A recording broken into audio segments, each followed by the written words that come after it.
All right, welcome back. It's sometime I have to go it alone here. A lot of people are busy. A lot of my colleagues are here or there. It's a lot of busy things happening this time of year. So I'm going to be the only DGN here that's talking about what's happening today and currently with crypto. And I have to say, it's a beautiful day here in Vietnam. I'm over at the Azan and New Cafe. Beautiful. It's great to be in a wonderful, beautiful, thriving place like Vietnam. But I'd be remiss if I wouldn't be talking about what's affecting the world today and what's affecting the crypto market because I think that's all on everybody's mind. We are kind of unfortunately in a state of affairs with the world where we're actually teetering on the brink of global warfare, unfortunately. And, I know most people, most of the sober minded people and intelligent people in this world, I would think, would tend to not want to go that route. But, here it is. We're literally hours away from the Bitcoin halving. And, just this morning, Vietnam time, I was looking at some of the events on the news and on X, formerly Twitter. I follow a number of news sources, non-traditional, so that I get fast news. Kind of the best way to find stuff quickly.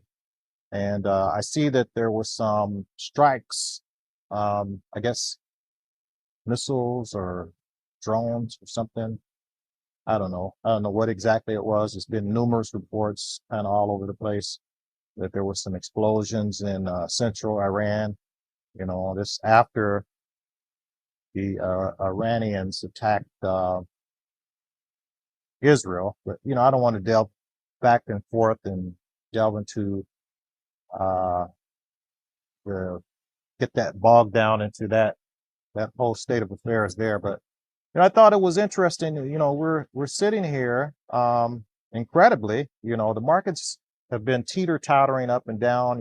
Usually Asia is has actually been the driving force of the crypto narrative. It seems like anyway, with the markets, with the exception of the past couple months with the Ethereum ETFs that have launched and, of course, taken on over a million Bitcoin over the past couple months and in the US, but I think that all in all, typically speaking, the past couple of years, the Asian market is a driving factor in the global crypto scene. Even though crypto is a 24/7, game, I see that the energy prices shot up, the the but crypto's just bounced all around this morning and this afternoon. It's afternoon time here, Saigon time, but we're Indochina time, that is. But I just wanted to harp on a few things because I think that there's some things that need to be clarified because there's a lot of misinformation, disinformation out there purposefully as it pertains to the crypto market and to how that is plays into the state of global affairs. Fortunately, um, you know, typically the past couple times there's been any sort of global conflict, there's actually been a little bit of a bounce in the market, but it's actually crypto and Bitcoin in particular has been relatively pretty resilient in the face of all these global conflicts. But I wanted to kind of hone down on a couple things I think is very important that a lot of the politicians have been trying to pin and use as a scapegoat the crypto industry and the crypto market, so to speak, as it pertains to these type of conflicts. One lady in particular, I would like to highlight is the dear senator of Massachusetts, I believe, Elizabeth Warren, who actually was a she was actually a staunch opponent of the banking industry until recently. It appears she's actually taken a hard stance against crypto and has aligned with the big banking industry. So surprise, surprise, there's just a lot of interesting twists and turns when it comes to the political landscape in America and how the dollars tend to turn and sway the politicians one way or the other. I wanted to play this interesting clip because I thought it was kind of interesting. Very much, Mr. Chairman. It's good to see you, Deputy Adeyemo, and thank you, Senator Tillis. I just want to follow up in the same area. And if I can, I want to lay a little background here. In November, after reports that Hamas had received millions of dollars in crypto funding in the months before its terrorist attack on Israel, Treasury wrote a letter requesting Congress's help in closing the gaps in our anti-money laundering rule. Deputy Adeyemo, can you explain why you sent us this letter? What were you seeing that caused you to send us this letter asking for us to change the law? Senator, as I spoke to my team about increasingly targeting Hamas's financial network, what I was seeing was the fact that as we went after their traditional financial resources and banks, that they were going to turn to other means of financing that could frankly even be faster and harder for us to track in cryptocurrency. And yesterday, I had an opportunity to sit down with the families of Americans who are being held hostage by Hamas today. And they asked me, what, if anything, can we do to cut off their finances? And I explained to them the actions we're taking in the traditional financial sector, but told them, frankly, that one of the places where we need additional tools is to be able to make sure that we don't allow Hamas to build up assets in the digital ecosystem using virtual currencies that are hard for us to track, because that is money that they will use to continue to come after not only Israel, but also to destabilize the region. So how is it right now that Hamas has access to money or some form of financing for themselves? They are increasingly, in my view, turning to alternative means of financing, given what we've done in terms of their ability to do the traditional financial system. So what does that mean, alternative means of financing? One of those is cryptocurrency. And cryptocurrency is a means that while we're using every tool we have, we need additional tools to go after. Okay, and it's not just Hamas and terrorists that are using crypto financing. North Korea, ransomware gangs, drug traffickers, distributors of child sexual abuse materials, name your bad guy. And crypto is the way that they can move money around.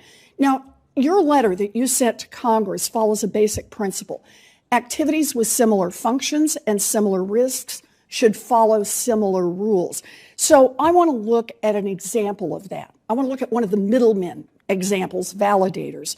So validators are the middlemen between the payor and the receiver, and they help process crypto transactions. In the traditional banking world, if a bank transacts with somebody who's laundering money, then they are breaking the law. But validators in the crypto world don't have that same set of rules. Are there crypto validators right now that are processing transactions for North Korea and pocketing a fee for each of those transactions? Same for Hamas, same for drug lords and child traffickers. There's reporting that I am familiar with that's public about the fact that those threat actors that you've mentioned are conducting that type of activity. Okay, so bad guys can use crypto right now because we don't have the right rules to keep them out. But I think it's worse than that. We know, for example, that Iran, one of Hamas's biggest funders, makes millions of dollars validating transactions for others that have no connection to Hamas or Iran. So if I wanted to send $1,000 worth of crypto to you, Mr. Secretary, is it possible that when I just send it, to send this, that Iran could be our validator and would be collecting a fee processing our crypto? All of that without either one of us knowing it? Senator, a transaction like that is certainly possible. Okay, so Iran, which is subject to all kinds of sanctions, is moving money through crypto and actually making millions of dollars validating crypto transactions for Americans and for everyone else, all because we don't have the right anti-money laundering rules in place. One more quick question. If the crypto market grows and the number of crypto transactions increases, does that mean more money would likely end up in Iran's pockets? Everything that we've seen says that when markets grow, threat actors use them more, and we should expect that that is what would happen here as well. Okay, and more activity, more money. You know, currently the House is working on a bill to create a regulatory framework for stablecoins. Stablecoins make it easier to convert dollars into crypto and crypto into dollars. So they are an on-ramp into the crypto world. If we're going to create new on-ramps, increasing traffic, which is exactly what the House bill does, then we need a regulatory framework that will put the rules for anti-money laundering in place so that we do not have more opportunities for Iran and terrorists and drug lords and human traffickers to make more money. We've got to get those AML rules in place. Thank you, Mr. Everything Secretary. bad, drug lords and human traffickers, all of that stuff is directly tied to crypto. Yeah, right. Well, just appeared a couple months ago that Representative Tom Emmer had already said that Hamas is using crypto in relatively small amounts compared to what's been widely reported. So how did that turn around all of a sudden a few months later to where it might be, it might be, they maybe make some more, then now we need some legislation to stop it. You know, this is the kind of insanity that goes on in the political landscape in America. There's no reason to enact all this stuff because the vast majority of funding is not coming from crypto. It's coming from tax dollars. Even the New York Times reported back in December that the Qatari government had been used as a conduit to funnel millions of dollars per month to Gaza, to the Hamas group for years. That was through traditional or official channels, not crypto. Global official records of validators indicates a very small number of validators in Iran. Also, most of them are in North America. As even Gary Gensler has been alleged in multiple lawsuits. Just to further illuminate that Elizabeth Warren has no clue what she's talking about, I just put just a random figure in here because you know this is just to show how stupid that she is. Um, let's say, for instance, some kind of way they was able to stake on those 1 to 183 validators that are supposedly in Iran. They were able to stake $100 million. That's going to earn them $3.5 million a year. So what is that going to fund? That's not going to fund anything. The other day, there was over 20 something million dollars in missiles that was shot at Israel, and over $1 billion that was used to defend the missiles. So all of that's coming from the U.S. taxpayers and the Israeli or the Iranian taxpayers' dollars. It's not coming from crypto.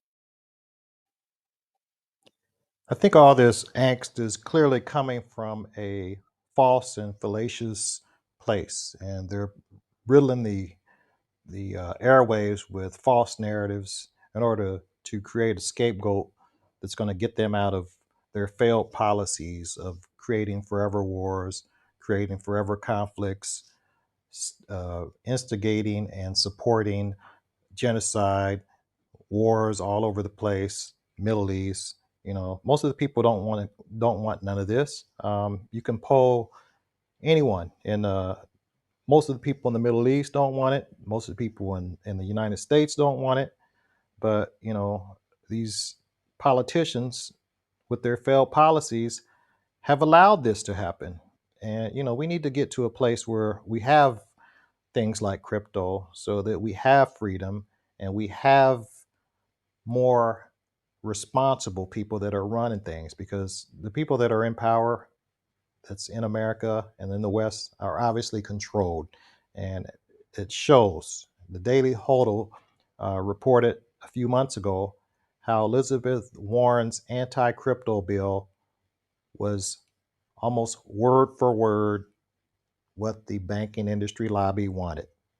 And if you want to know why we're at this point in crypto where it's getting the blame, that's it. At the end of the day, all we need is peace and crypto and a piece of crypto. Anyway, keep it coffee and crypto. And I'm going to leave you with these words from Haile Selassie from 1963 at the UN as re-articulated by the famous Bob Marley. Until the philosophy which hold one race superior and another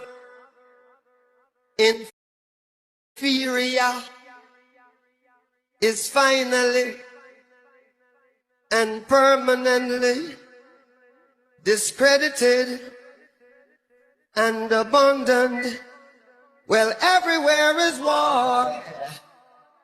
This a war.